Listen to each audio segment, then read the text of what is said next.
Welcome to our podcast about the Gulf experience and specifically building a skilled workforce in the UAE. My name is Murtaza Khan. I'm managing partner at Fragomen for the Middle East and Africa region based out of Dubai. And I'm also an executive committee member on the Business Advisory Group on Migration within the GFMD, which is Global Forum on Migration and Development.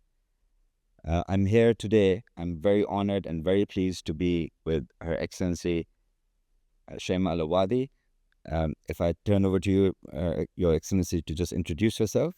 So Shayma Al Awadhi, I am the acting Undersecretary for Labor Market Development and Regulation at the Ministry of Human Resources and Emiratisation. I also hold the position of Assistant Undersecretary for Communications and International Relations at the Ministry. Welcome again. So just to set the context for the discussion in terms of building a skilled workforce in the UAE, the UAE, as many know, came from very humble beginnings in terms of its economy and the country not so long ago, 30, 40, 50 years ago, and has now transformed into a truly global business and economic hub.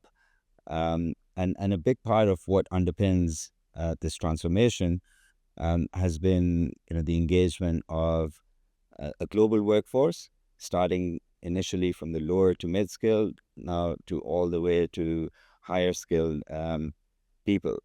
And this transformation is well recognized around the world. I'm just going to read out a few key accolades that the UAE has recently achieved.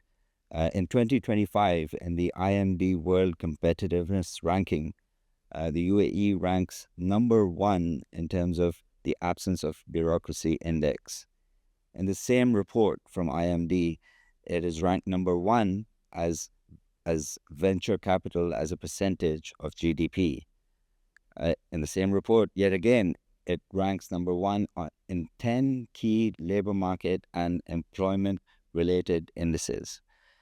So these accolades do not come by chance. They very much happen with a considered policy and thought process, and that's why I'm going to turn to you, Your Excellency, to talk about what's the secret sauce, what's the magic behind these achievements. The UAE's long-term investment and dedication to its people has been the main drivers to building a skilled and future-ready workforce. And this stems from, actually, as policymakers, we have been taught and guided by our leadership that the greatest investment is the investment of people. And we can see this today on land. In reality, this visionary leadership has shaped the UAE to what it is today. We believe that investing in people would allow them to prosper, and this would in turn yield progress and development for the nation as a whole. Creating an enabling environment would allow people to grow and to contribute better to the society and to the economy. Actually, just a few months ago, His Highness Sheikh Mohammed bin Rashid Al Maktoum has announced that the UAE's non-oil foreign trade investments has shown a growth of around 18.6% year on year in the first quarter of the year, and accumulating to around 835 billion AE dirhams. And the UAE's non-oil exports have actually shown a drastic growth of around, surging at around 41% annually. And this shows the success of the UAE's diversification strategy in providing an environment, a harboring environment where talents come to thrive. So there are different aspects that we follow in order to come up with these policies that enable the community and the nation as a whole and the people that work here. We try to create an environment where healthcare is provided, education is provided, leisure is provided. It's a living environment where people would want to come and work here and live here for a longer term. And this also reflects positively, and you can see it actually through our different policies that we have in place, such as the admission policy that we have, for example. So we have different visa schemes available. I'll give you an example, like the Golden Visa, for example. It's a 10-year residency for all kinds of talents from different backgrounds and different categories, as well as for outstanding students, for example, or entrepreneurs or investors. And this would allow them to come here and invest here and also thrive in the country. We try to attract talent the best way possible. Another example would be also I believe the green visa is called, and that's a 5-year residency that would allow uh, uh, people to come here and get that kind of visa, and it would free them from having an employer sponsorship. And again, this would allow them to come and thrive and contribute to the society. So there are different schemes. I know, Murtaza, that you have actually tapped a bit in these different admission policies with your business happening here in the UAE. Can you tell me about that? Yes, absolutely. And I think, I work as a part of the business advisory group on migration at the GFMD, and in my own role at Fragomen, we also look at some key principles when we engage with government authorities all around the world. We have some key principles that are central importance to business when it comes to attracting talent and migration issues. And in a sense, you've touched upon a lot of those key principles, those founding principles of what's important for business in the migration context. And I'm just going to say maybe 4 or 5 of them and reiterate the points in a sense that you made. One is being transparent on laws, regulations, and processes. And the UAE has done a great deal to do that. And it's not only about publishing the laws; it's also about implementation of those laws in line with those regulations and the processes being well publicized and well known. The second is having an efficient process. And we all have a common understanding how digitized the UAE process is. It's We love our technology. one of the world's most digitized processes, and very, very efficient in terms of turnaround times, etc. And the third aspect is the predictability and consistency of applying those policies and processes. And again, we see very timely processing through the migration processes. This is also feedback from, when we compare and when we look and benchmark around the world, we see some great statistics. This was recognized by The Economist magazine in a special report on migration last year, where they cited the UAE as being one of the leading examples of processing efficiency. So that is very important to business in order to be able to plan the employment and deployment of people and talent. I would say the fourth factor is, and this is a very near and dear factor, especially to me and our clients and businesses around the world, is having flexible migration pathways. And you touched upon this. In addition to the employment-based categories, the sponsored categories for short-term or long-term employment, the UAE has also brought forth golden visas, green visas, which are looking at specialized talent and skills on a self-sponsored basis, which allows them a lot of flexibility in terms of their residency and employment status in the country. But then there's a whole other categories of visas and permits, such as freelancers, part-time, remote work visas.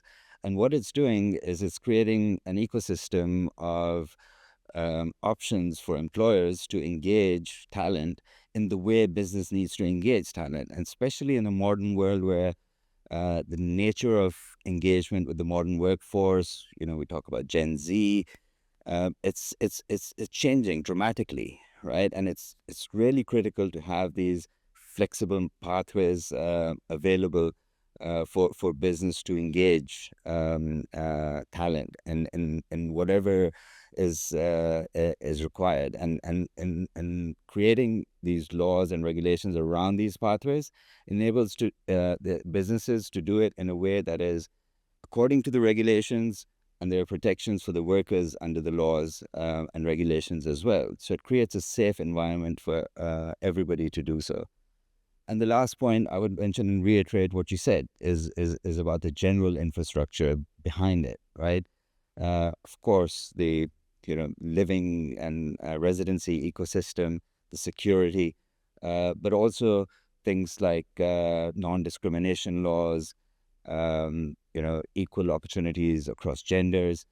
And these are not only embedded in the wider UAE legal system, but also in the employment regulations. And they've been coming forth over time, the predictability and application and enforcement of the laws and regulations. So there have been great strides. Of course, nothing in the world is perfect, and we can always keep enhancing and improving policies. But all of these, I would say, are the main contributory factors from a business perspective that have made it that have made the UAE such a magnet for talent from all around the world. And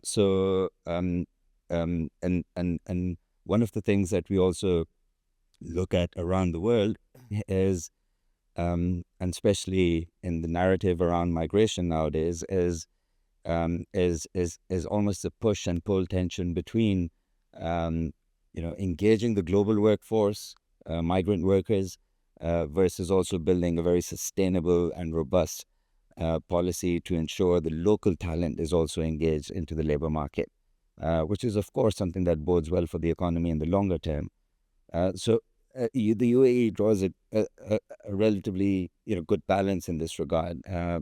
So, Your Excellency, do you want to comment on those policies and how that is Well, taken actually, forward? I thank you for bringing that point. It's a very spot on. Actually, in the UAE, we pride ourselves in creating this very competitive labor market. We are known to be one of the most competitive labor markets in the region, if not in the world. And the numbers that we announce and that we see on the ground are actually key testaments to the statement. For example, we have seen around in 2024, I believe we've seen around 70% growth in number of companies in the labor market growth, and we've seen around for the second year in a row we've seen double-digit growth in the workforce. So in 2024, I believe the last figure was around 12%. So these numbers are, again, a testament of the success story that the UAE has achieved. And this is, again, following up our diversification. If you ask me, Murtaza, what has been the key success of the UAE, I'll tell you that it is probably the having people live together in harmony. So the UAE is a host for more than 200 nationalities. And they live together in peace and harmony. It's a very productive. The business is thriving. The people are thriving. We've worked with government agencies in order to establish the NAFIS initiative. And the NAFIS initiative, of course, is under the National Competitiveness Council, under the patronage of the chairmanship of His Highness Sheikh Mansour bin Zayed. And the NAFIS initiative is basically allowing the literal translation for the word NAFIS is to compete, which is to allow the UAE nationals to compete into the already competitive labor market. And by providing some kind of incentives for the businesses that are actually hiring UAE nationals and also training UAE nationals in contributing to this thriving economy, there is room for everybody. And it's the incentives are for the businesses and for the UAE nationals as well. So again, this is just one of the initiatives. There are training opportunities, apprenticeship opportunities, a lot of opportunities that are granted for UAE nationals, as well as for the expatriates that are also contributing to the economy just as well. And it's the difference migration makes in people's lives that we sometimes forget to highlight, and contribute towards the positive narrative on migration, because it's at the end of the day a lot, and it's about people, and as you said in the beginning, as well, that the leadership vision here is about focusing on investing in people, investing in talent. um, and I think there's there's obviously there's no product that is ever complete, and especially in the changing world environment. We're looking at disruption through artificial intelligence, and that disruption is likely to significantly change and alter not only how business is done, but how we live, how we work, what are the skills that are needed in the workplace in the future versus what was needed in the past, right? And so, what about the education systems? Are they ensuring that they are, and this is not just in the UAE, this is all around the world. We are faced with this a rapid pace of disruption. And so, in my opinion, as we evolve, and this is my personal opinion, that there is going to have to be even more flexibility when it comes to government policies around migration, because the skills assessments of the past may no longer be valid in terms of skills assessments of the future, in terms of what employers are looking at to draw on in terms of the types of skills. And at the same time, there will likely be a great shortage of the skills that are needed in the future workforce. So there'll be competition from all around the world in terms of engaging that talent. So that close engagement between government and employers and education institutions and civil society will have to continue, and really evolve and reshape the policies to keep up with where the world is also going. So, what are your thoughts, Your Excellency? Actually, you touch upon a very dear topic to me. I come from a technology background, so I love talking about technology and things like that and AI, and I see the disruptions that are happening all over the world. And it's amazing because it's not just it's gonna be affecting the skills required to do the job, but it's going to affect how the job is being done in itself. You don't need coders anymore. You don't need people anymore.